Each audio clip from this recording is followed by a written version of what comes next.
எங்கடா ஏர்பாட்ஸே காணோம். Hi guys, நான் தான் அவங்க ஜினிமைக்கு பேசுகிறேன். நமக்கு பார்த்தீங்கன்னா இன்றைக்கி 2 ஏர்பாட்ஸ் வேலைக்காக வந்திருக்கு. ஒன்று வந்து பார்த்திங்கன்னா கப்பலோடது, இன்னொன்று பார்த்திங்கன்னா பேரலா பூச்சி. அந்த பேரலா பூச்சியில் என்ன கம்ப்ளைண்ட் பார்த்திங்கன்னா, சார்ஜ் போட்டால் ஒரு சைடு ஏர்பாட்ஸ் மட்டும் தான் சார்ஜ் ஆகுது, இன்னொரு சைடு ஏர்பாட்ஸ் பார்த்திங்கன்னா சார்ஜ் ஆக மாட்டேது. ஒயிட் கலரில் லைட்டு க்ளோ ஆகுது. அப்படின்னா என்ன நான் நினச்சேன்னா, சார்ஜிங் ஆகிற இடத்துல தான் கம்ப்ளைண்ட்டாக இருக்கும், அந்த பின்னில் தான் ஏதோ டஸ்ட்டு அடைச்சிக்கிட்டு சார்ஜ் ஆகாமல் இருக்குன்னு நினச்சி டெஸ்ட் பண்ணி பார்த்தேன். ஆனால் அந்த இடத்துல நல்லா க்ளீனாகவே சார்ஜிங் அவுட்புட்டில் நல்லா கரெக்டாகவே இருக்குது. அப்படின்னா பேட்டரியில் கம்ப்ளைண்ட்டாக இருக்கும்னு ஏர்பாட்ஸை பிரித்து உள்ள பேட்டரியை பார்த்து பேட்டரியை மல்டிமீட்டரில் செக் பண்ண பார்த்தீங்கன்னா கரெக்டான அவுட்புட் தான் காட்டுது. மல்டிமீட்டரில் 4 வோல்டேஜ்.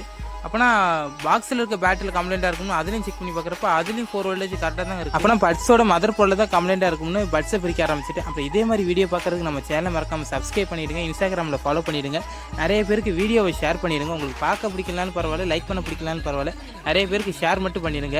அப்புறம் என்கிட்ட ஐபி சொல்யூஷன் வச்சு க்ளீன் பண்ணிவிட்டு அதுக்கப்புறம் வந்தீங்கன்னா டெஸ்ட் பண்ணி பார்த்துட்டு ஃபுல்லாக அசம்பிள் பண்ணிவிட்டு சார்ஜ் ஆகுதுன்னு பட்ஸுக்குள்ளேயும் வச்சு டெஸ்ட் பண்ணி பார்த்தேன். நல்லாவே வேலை செஞ்சிச்சு. இது பார்த்தீங்கன்னா கொடுத்த வேண்டிய ரிட்டர்ன் பண்ணியாச்சு. இப்போ அவங்க கப்பலோட கதைக்கு போவோம். கப்பலுக்கு ஒருத்தன் கதை சொன்னான் பாருங்க. வந்து பார்த்தீங்கன்னா ஹாஸ்டலில் தான் ஸ்டே பண்ணியிருக்கான். ஹாஸ்டலில் ஏறி வந்து அவன் பட்ஸை எடுத்து, அதுவும் குறிப்பிட்ட ஒரு பட்ஸில் இருக்க பேட்டரி மட்டும் கழட்டிட்டு போயிடுச்சான்.